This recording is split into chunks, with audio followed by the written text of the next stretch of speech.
Le valeureux petit tailleur, un conte des frères Grimm, lecture par Christophe Tabard. Par une matinée d'été, un petit tailleur, assis sur sa table près de la fenêtre, cousait joyeusement et de toutes ses forces. Il vint à passer dans la rue une paysanne qui criait « Bonne crème à vendre! Bonne crème à vendre !» Ce mot de crème résonna agréablement aux oreilles du petit homme, et passant sa mignonne tête par la fenêtre, « Ici, bonne femme, entrez ici, lui dit-il, vous trouverez acheteur. » Elle monta, chargée de son lourd panier, les 3 marches de la boutique du tailleur, et il fallut qu'elle étalât tous ses pots devant lui. Après les avoir tous considérés, maniés, flairés l'un après l'autre, il finit par dire « Il me semble que cette crème est bonne. Pesément 2 onces, bonne femme. Allez même jusqu'au carteron. » La paysanne, qui avait espéré faire un marché plus considérable, lui donna ce qu'il désirait, mais elle s'en alla en grondant et en murmurant. « Maintenant, s'écria le petit tailleur, je prie Dieu qu'il me fasse la grâce de bénir cette bonne crème pour qu'elle me rende force et vigueur. » Et prenant le pain dans l'armoire, il coupa une longue tartine pour étendre sa crème dessus. « Voilà qui n'aura pas mauvais goût, pensa-t-il. Mais, avant de l'entamer, il faut que j'achève cette veste. » Il posa sa tartine à côté de lui et se remit à coudre, et dans sa joie, il faisait des points de plus en plus grands. Cependant, l'odeur de la crème attirait les mouches qui couvraient le mur, et elles vinrent en foule se poser dessus. « Qui vous a invité ici ?» dit le tailleur en chassant ses hôtes incommodes. Mais les mouches, qui n'entendaient pas le français, revinrent en plus grand nombre qu'auparavant.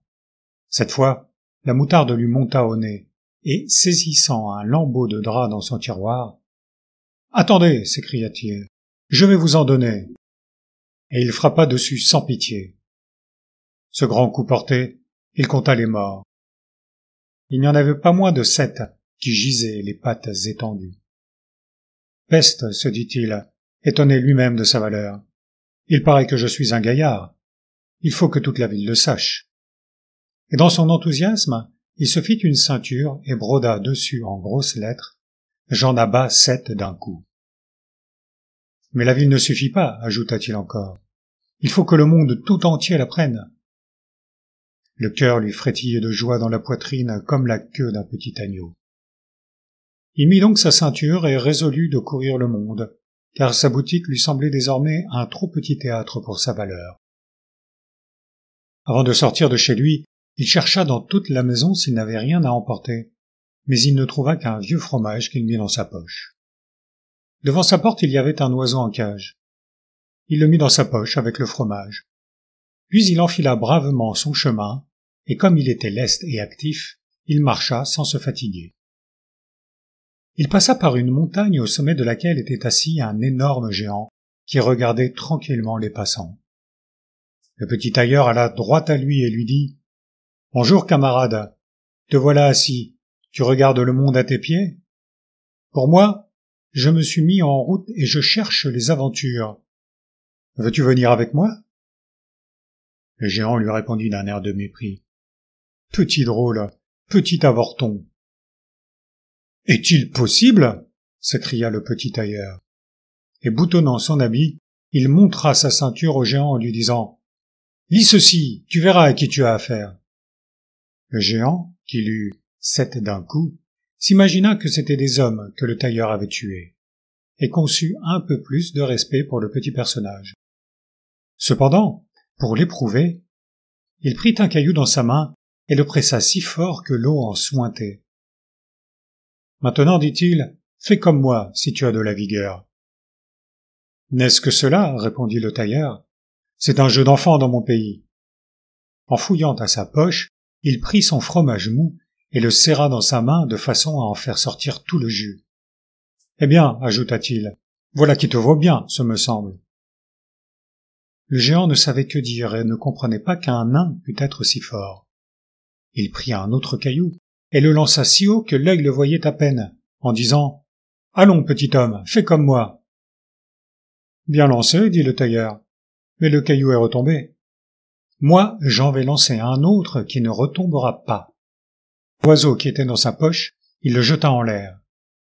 L'oiseau, joyeux de se sentir libre, s'envola à tire-d'aile et ne revint pas. « Qu'en dis-tu cette fois, camarade » ajouta-t-il. « C'est bien fait, » répondit le géant, « mais je veux voir si tu portes aussi lourd que tu lances loin. » Et il conduisit le petit tailleur devant un chêne énorme qui était abattu sur le sol. « Si tu es vraiment fort, dit-il, il faut que tu m'aides à enlever cet arbre. »« Volontiers, » répondit le petit homme. « Prends le tronc sur ton épaule. Je me chargerai des branches et de la tête, c'est le plus lourd. » Le géant prit le tronc sur son épaule, mais le petit tailleur s'assit sur une branche, de sorte que le géant, qui ne pouvait pas regarder derrière lui, portait l'arbre tout entier, et le tailleur par-dessus le marché. Il s'était installé paisiblement et sifflait gaiement le petit air « Il était trois tailleurs qui chevauchaient ensemble », comme si c'eût été pour lui un jeu d'enfant que de porter un arbre. Le géant, écrasé sous le fardeau et n'en pouvant plus au bout de quelques pas, lui cria « Attention, je laisse tout tomber !» Le petit homme sauta lestement en bas et, saisissant l'arbre dans ses deux bras, comme s'il en avait porté sa part, il dit au géant « Tu n'es guère vigoureux pour un gaillard de ta taille. » Ils continuèrent leur chemin, et, comme ils passaient devant un cerisier, le géant saisit la tête de l'arbre où étaient les fruits les plus mûrs, et la courbant jusqu'en bas, la mit dans la main du tailleur pour lui faire manger les cerises. Mais celui-ci était bien trop faible pour la maintenir, et quand le géant l'eut lâché, l'arbre, en se redressant, emporta le tailleur avec lui. Il redescendit sans se blesser, et le géant lui dit « Qu'est-ce donc? Est-ce que tu n'aurais pas la force de courber une pareille baguette ?»« Il ne s'agit pas de force, » répondit le petit tailleur. « Qu'est-ce que cela pour un homme qui en a abattu 7 d'un coup? J'ai sauté par-dessus l'arbre pour me garantir du plomb, parce qu'il y en avait en bas des chasseurs qui tiraient au buisson. Fais-en autant si tu peux. » Le géant essaya, mais il ne put sauter par-dessus l'arbre, et il resta embarrassé dans les branches. Ainsi le tailleur conserva l'avantage. « Puisque tu es un si brave garçon, dit le géant, il faut que tu viennes dans notre caverne et que tu passes la nuit chez nous. » Le tailleur y consentit volontiers. Quand ils furent arrivés, ils trouvèrent d'autres géants assis près du feu, tenant à la main et mangeant chacun un mouton rôti. Le tailleur jugeait l'appartement plus grand que sa boutique. Le géant lui montra son lit et lui dit de se coucher. Mais comme le lit était trop grand pour un si petit corps, il se blottit dans un coin. À minuit, le géant, croyant qu'il dormait d'un profond sommeil, saisit une grosse barre de fer et en donna un grand coup au beau milieu du lit. Il pensait bien avoir tué l'avorton sans rémission. Au petit jour, les géants se levèrent et allèrent dans le bois. Ils avaient oublié le tailleur. Quand ils le virent sortir de la caverne, d'un air joyeux et passablement effronté, ils furent pris de peur, et, craignant qu'il ne les tuât tous, ils s'enfuirent au plus vite. Le petit tailleur continua son voyage, toujours le nez au vent. Après avoir longtemps erré, il arriva dans le jardin d'un palais, et, comme il se sentait un peu fatigué, il se coucha sur le gazon et s'endormit. Les gens qui passaient par là se mirent à le considérer de tous côtés et lurent sur sa ceinture 7 d'un coup. « Ah !» se dirent-ils, « qu'est-ce que ce foudre de guerre vient faire ici, au milieu de la paix? Il faut que ce soit quelque puissant seigneur. » Ils allèrent en faire part au roi, en ajoutant que, si la guerre venait à éclater, ce serait un utile auxiliaire qu'il faudrait s'attacher à tout prix. Le roi goûta ce conseil et envoya un de ses courtisans au petit homme pour lui offrir du service aussitôt qu'il serait éveillé.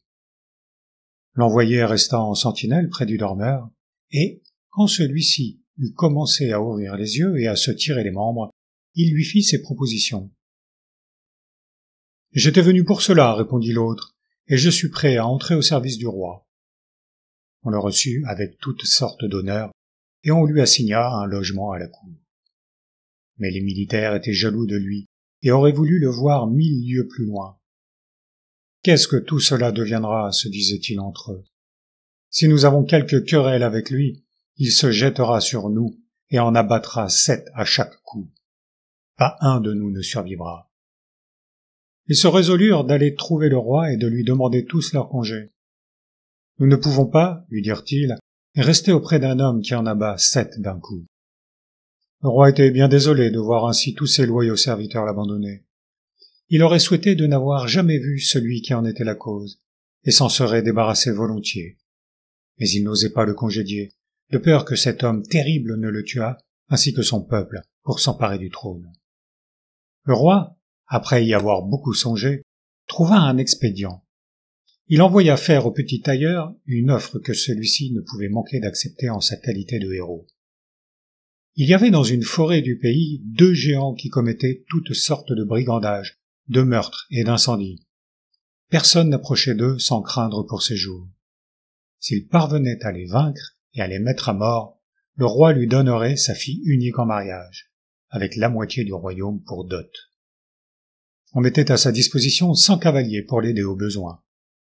Le petit tailleur pensa que l'occasion d'épouser une jolie princesse était belle et ne se retrouverait pas tous les jours. Il déclara qu'il consentait à marcher contre les géants, mais qu'il n'avait que faire de l'escorte des 100 cavaliers, celui qui en avait abattu 7 d'un coup, ne craignant pas 2 adversaires à la fois. Il se mit donc en marche, suivi des 100 cavaliers. Quand on fut arrivé à la lisière de la forêt, il leur dit de l'attendre, et qu'il viendrait à bout des géants à lui tout seul. Puis il entra dans le bois en regardant avec précaution autour de lui. Au bout d'un moment, il aperçut les 2 géants endormis sous un arbre, et ronflant si fort que les branches en tremblaient. Le petit tailleur remplit ses 2 poches de cailloux, et, montant dans l'arbre sans perdre de temps, il se glissa sur une branche qui s'avançait juste au-dessus des 2 dormeurs, et laissa tomber quelques cailloux, l'un après l'autre, sur l'estomac de l'un d'eux. Le géant fut longtemps sans rien sentir, mais à la fin il s'éveilla, et poussant son camarade, il lui dit « Pourquoi me frappes-tu » ?»« Tu rêves, dit l'autre, je ne t'ai pas touché. » Ils se rendormirent. Le tailleur se mit alors à jeter une pierre au second. « Qu'y a-t-il » s'écria celui-ci. « Qu'est-ce que tu me jettes ?»« Je ne t'ai rien jeté, tu rêves, » répondit le premier. Ils se disputèrent quelque temps, et comme ils étaient fatigués, ils finirent par s'apaiser et se rendormir encore. Cependant le tailleur recommença son jeu, et, choisissant le plus gros de ses cailloux, il le jeta de toutes ses forces sur l'estomac du premier géant. « C'est trop fort » s'écria celui-ci, et se levant comme un forcené, il sauta sur son compagnon qui lui rendit la monnaie de sa pièce. Le combat devint si furieux qu'ils arrachaient des arbres pour s'en faire des armes, et l'affaire ne cessa que lorsque tous les 2 furent étendus morts sur le sol. Alors le petit tailleur descendit de son poste. « Il est bien heureux, pensait-il, qu'il n'ait pas aussi arraché l'arbre sur lequel j'étais perché. J'aurais été obligé de sauter sur quelque autre, comme un écureuil. Mais on est leste dans notre métier. » Il tira son épée, et après en avoir donné à chacun d'eux un couple de bons coups dans la poitrine, il revint trouver les cavaliers et leur dit « C'est fini, je leur ai donné le coup de grâce, l'affaire a été chaude, ils voulaient résister, ils ont arraché des arbres pour me les lancer. Mais à quoi servait tout cela contre un homme comme moi, qui en abat 7 d'un coup ?»« N'êtes-vous pas blessé ?» demandèrent les cavaliers. « Non, dit-il, je n'ai pas un cheveu de dérangé. » Les cavaliers ne voulaient pas le croire. Ils entrèrent dans le bois et trouvèrent en effet les géants nageant dans leur sang et les arbres abattus de tous côtés autour d'eux. Le petit tailleur réclama la récompense promise par le roi. Mais celui-ci, qui se repentait d'avoir engagé sa parole, chercha encore à se débarrasser du héros. « Il y a, lui dit-il, une autre aventure dont tu dois venir à bout avant d'obtenir ma fille et la moitié de mon royaume. Mes forêts sont fréquentées par une licorne qui y fait beaucoup de dégâts. Il faut t'en emparer. » « Une licorne me fait encore moins peur que 2 géants. 7 d'un coup, c'est ma devise. » Il prit une corde et une hache et entra dans le bois, en ordonnant à ceux qui l'accompagnaient de l'attendre dehors. Il n'eut pas à chercher longtemps. La licorne apparut bientôt, et elle s'élança sur lui pour le percer. « Doucement, doucement, dit-il, trop vite ne vaut rien. » Il resta immobile jusqu'à ce que l'animal fût tout près de lui, et alors il se glissa lestement derrière le tronc d'un arbre. La licorne, qui était lancée de toutes ses forces contre l'arbre, y enfonça sa corne si profondément qu'il lui fut impossible de la retirer, et qu'elle fut prise ainsi. « L'oiseau est en cage, se dit le tailleur, et, sortant de sa cachette, Il s'approcha de la licorne, lui passa sa corde autour du cou. À coups de hache, il débarrassa sa corne enfoncée dans le tronc, et quand tout fut fini, il amena l'animal devant le roi. Mais le roi ne pouvait se résoudre à tenir sa parole. Il lui posa encore une troisième condition. Il s'agissait de s'emparer d'un sanglier qui faisait de grands ravages dans les bois. Les chasseurs du roi avaient ordre de prêter main forte. Le tailleur accepta en disant que ce n'était qu'un jeu d'enfant. Il entra dans le bois sans les chasseurs.